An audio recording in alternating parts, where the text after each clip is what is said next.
Bonjour, j'espère que vous allez bien.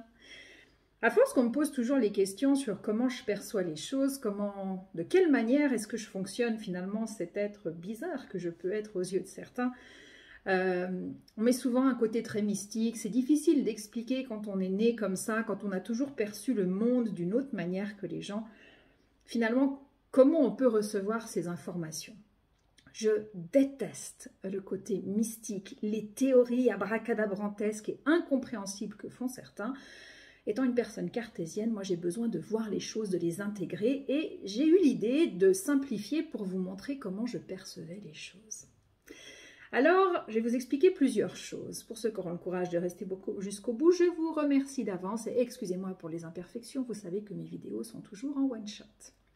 Donc j'ai eu l'idée de vous montrer comment je peux ressentir les choses. Il faut savoir que chez moi, je vois, j'entends, je ressens, je reçois les informations de 1000 manières différentes. Alors je vois.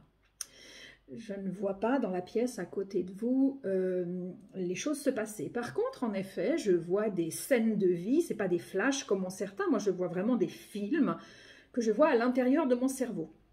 Je pense que mon nerf visuel est stimulé par mon état de conscience modifié lorsque je travaille. Et finalement, ça me permet de voir les choses. Et il est vrai que la plupart du temps, ceux qui me connaissent en consultation pour des bilans verront que je regarde à côté de la personne si elle est en face de moi. C'est pas que je me désintéresse de la personne qui me consulte, mais je suis sur comme un écran intérieur sur lequel les images sont diffusées. Et c'est vrai que quand il y a du relationnel, des choses à expliquer sur un lien où il en est, il m'arrive fréquemment de voir la personne passer dans mon film et la personne regarde ce que je regarde. Pour moi, c'est assez amusant, mais c'est difficile de faire comprendre les choses aux gens. Alors, j'ai voulu, le plus simplement possible, vous expliquer comment je perçois certaines choses et peut-être que vous comprendrez mieux, que j'enlèverai ce côté peut-être bizarre qu'on peut avoir. Mais bien sûr, ce sera peut-être difficile pour vous à concevoir et à comprendre, mais j'ai juste envie de vous montrer les choses telles qu'elles sont pour moi, ma réalité. Alors imaginez que quand quelqu'un me consulte, je vais ressentir des choses. C'est-à-dire qu'au moment, avant même que cette personne arrive, quand je vais lire son prénom, je vais faire comme ça avec son énergie. Un instant, je vais prendre cette énergie en moi et tout d'un coup, je vais ressentir ses émotions, sa manière d'être, je vais voir à travers ses yeux. Puis ensuite, elle va me montrer la photo de quelqu'un d'autre. Puis qu'est-ce qui se passe à ce moment-là? Eh bien, dans la même fraction de seconde, je vais sentir cette autre teinte, regarder comment je me sens dedans, comment c'est, comment ça fonctionne. Et après, elle va me montrer la photo d'un de ses enfants. Et puis, ça va faire ça. Je vais prendre encore cette autre teinte et puis je vais regarder comment ça marche. Et puis ensuite, elle va me montrer son deuxième enfant. Un exemple, hein.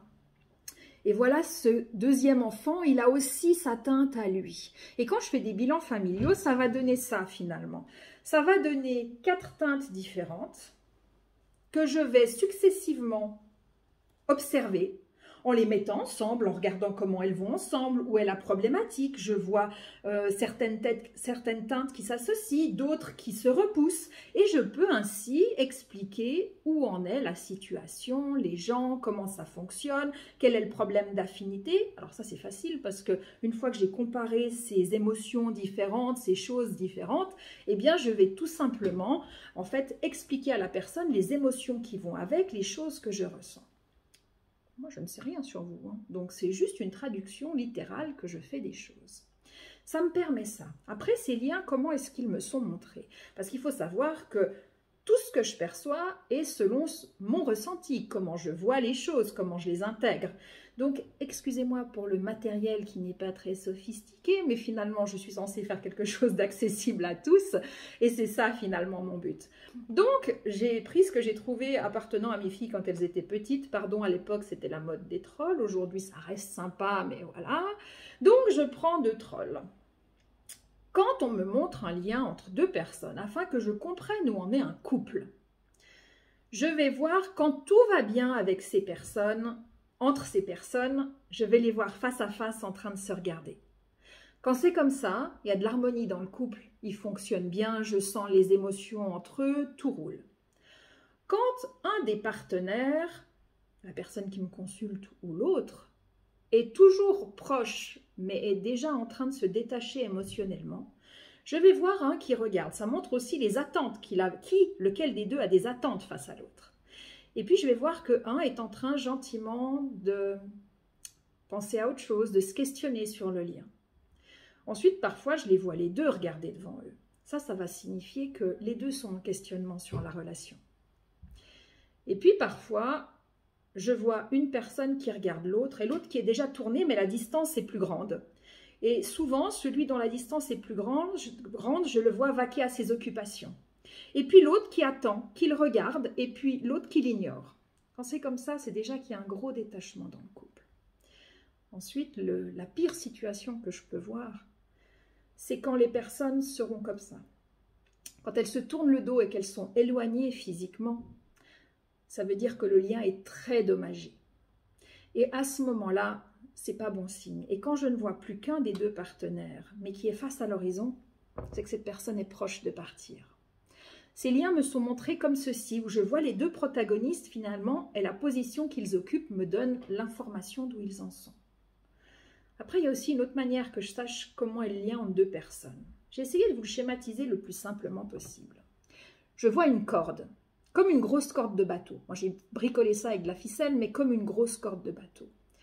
En fonction de l'épaisseur de cette corde, de son nouage, de les fibres telles qu'elles sont, je peux savoir comment va le lien. Quand il est fort et solide, je vois un lien qui est maintenu et qui est partout comme ça. Malheureusement, si le couple traverse des difficultés, je vais vous faire les choses concrètement, quand il y a des problèmes, qu'est-ce qui se passe? Le lien, il se dommage. Et je vais voir cette corde avec des fibres découpées, dénouées. Souvent, hélas, quand les gens viennent vers moi, excusez-moi, c'est du bricolage. Hélas, quand les gens viennent vers moi, leur corde, elle est déjà dans cet état. Et finalement, qu'est-ce qu'ils cherchent vers moi? Ils veulent juste savoir si le questionnement qu'ils ont sur leur couple, où ils en sont maintenant, est-ce que c'est dans leur tête? Est-ce que c'est eux qui voient mal les choses? Ou est-ce que véritablement, le lien est très dommagé? Quand il n'y a plus grand-chose à faire, ben ce lien, il tient à un fibre. Quand je vois ça, c'est que la personne, elle a une décision à prendre, quelle qu'elle soit. C'est jamais chez moi qu'on saura quelle décision prendre. Par contre, j'expliquerai clairement où en sont les personnes, ce qu'il en est. Et après, quand on est à ce stade, on ne peut pas récupérer le lien. Mais la personne sait qu'elle a une décision à prendre. Et j'ai jamais vu quelqu'un me dire « je ne suis pas au courant que j'ai une décision à prendre ». Jamais. Mais voilà comment je vais voir les choses, sous cette forme de corde. Ce n'est pas moi qui ai choisi de voir les choses comme ça, c'est que tel qu'on me les montre, comme ça vous pouvez vous rendre compte de comment une médium peut voir le monde. Après, je peux aussi vous montrer les choses autrement. Imaginez que ma couleur dominante étant le violet, ça c'est ma teinte. Donc ça, quand je vais recevoir les gens, j'aurai les émotions qui vont avec ça. Je vais dire, voilà, le matin, je sais si je suis fatiguée, si je vais bien, si je suis de bonne humeur, si j'ai eu des bonnes nouvelles, voilà, je sais exactement comment je me sens. Mais bon, les gens, ils arrivent tous avec leur bagage. Donc, une personne qui me consultera sera en teinte jaune, rosée, verte, en fonction. Donc, ce qui se passe quand je vais aider des gens au niveau de leur énergie, que je vais travailler, dans ma teinte violette, je vais, pendant la séance, avec la dame rouge, prendre un peu de son rouge dans ma couleur. Donc, mon violet, il va gagner en intensité. Après, la personne jaune va me consulter, puis ça va mettre un peu de son jaune dans ma couleur à moi.